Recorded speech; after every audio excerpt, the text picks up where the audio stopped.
Hey there, this is Clay, and I want to welcome you to what's actually going to be a couple videos, a series of videos on common failure strategies that really keep people going through breakups from getting back together again if that's what they want, and that really keep them from having the kind of relationship that they want. So again, this is going to be a couple of videos. Today, though, we're just going to talk about the very first failure strategy. And this failure strategy is called suffer and stagnate. And this usually happens when someone decides they're going to do something like, the no contact rule. They would obviously be doing the passive no contact rule because we would kick their ass if they tried to do this in our little membership community. But it goes like this. So someone decides they're going to do the no contact rule. So they cut off contact and they just suffer nonstop for a month. They just suffer and anguish and torture themselves for a month, just going through all the pain of the breakup just in their own private hell. And then, somehow they've just kind of gritted their teeth and bared it through that month or however long they've decided to do it. And they come out the other end and they're the exact same person they were going into it. They've done absolutely nothing to change anything about themselves, to change anything about how they bring themselves to their relationship, bring themselves to their ex, bring themselves to the world as a whole.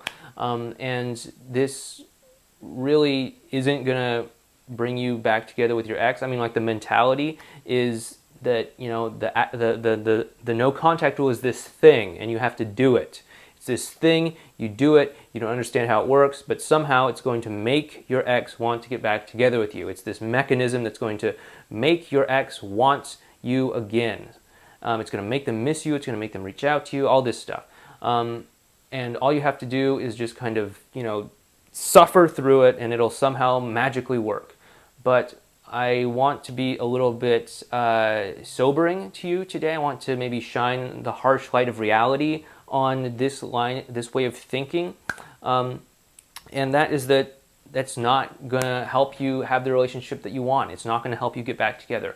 Why is that? It's because nothing's really changed about you during that time. You've just kind of stagnated.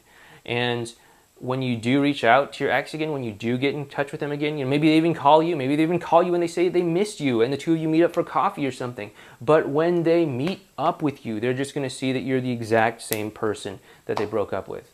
You're still going to be needy. You're still going to be desperate. You're still going to be clingy. You're still going to be hanging on every word that they say. You're still going to be walking on eggshells. You're still going to have that anxiety that bubbles up in you whenever you think about them, or whenever you think about them with someone else, or whenever you think about the breakup, and it's gonna really repel them.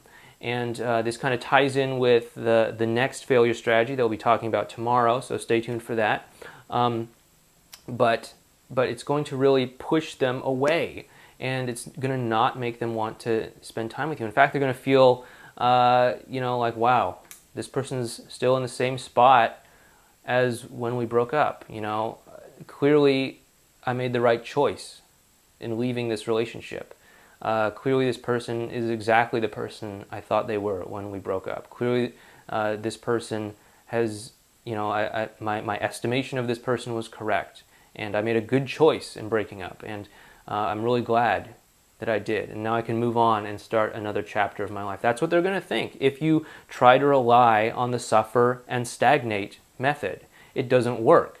It's kind of like if you wanted to lose weight or something. A lot of people try and do this. They'll go on some kind of weird diet, some sort of super restrictive diet where they can't eat carbs, or they can't eat fat, or they can't eat whatever the thing is. I'm not going to tell you what my thoughts are on diet and nutrition, but there's a lot of different ideas out there, and let's just say someone picked one of them and decided to do it. They decided to cut out carbs entirely from their diet. So they just cut out carbs and they just suffer. They suffer.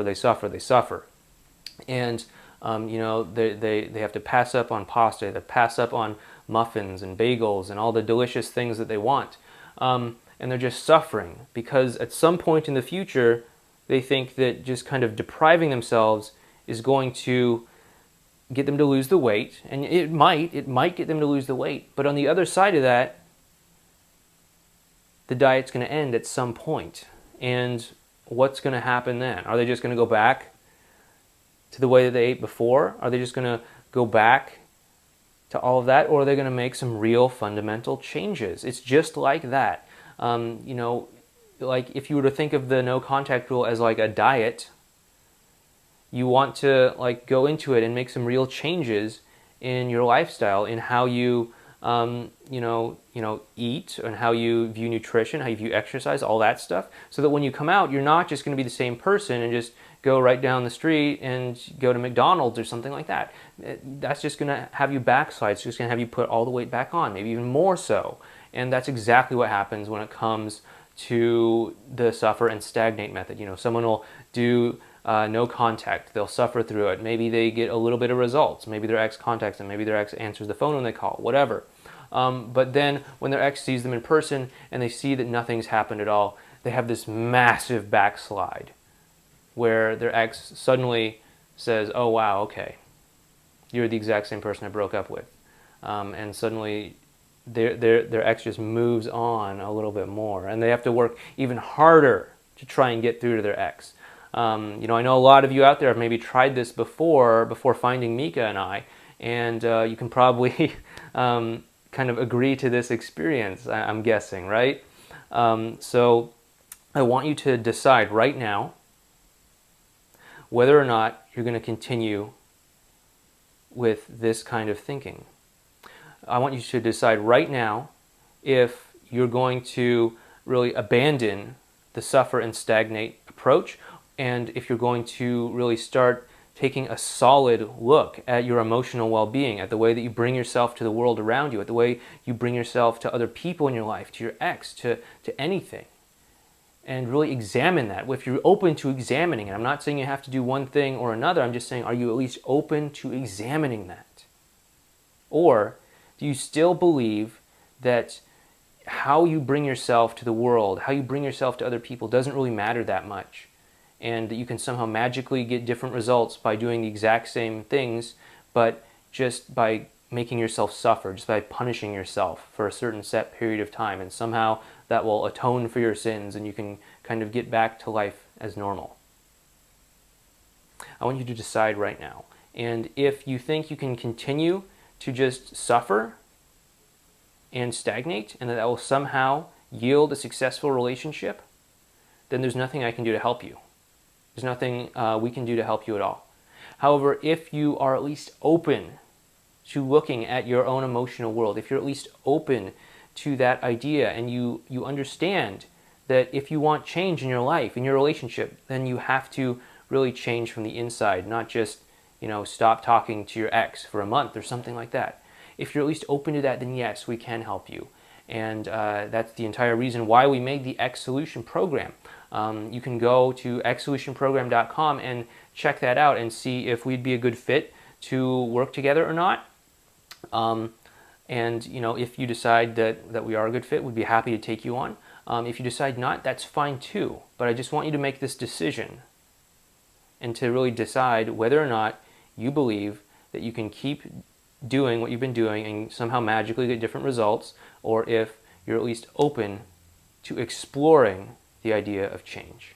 So again, this has been the first video in a series of videos on the common failure strategies that keep people from getting back together.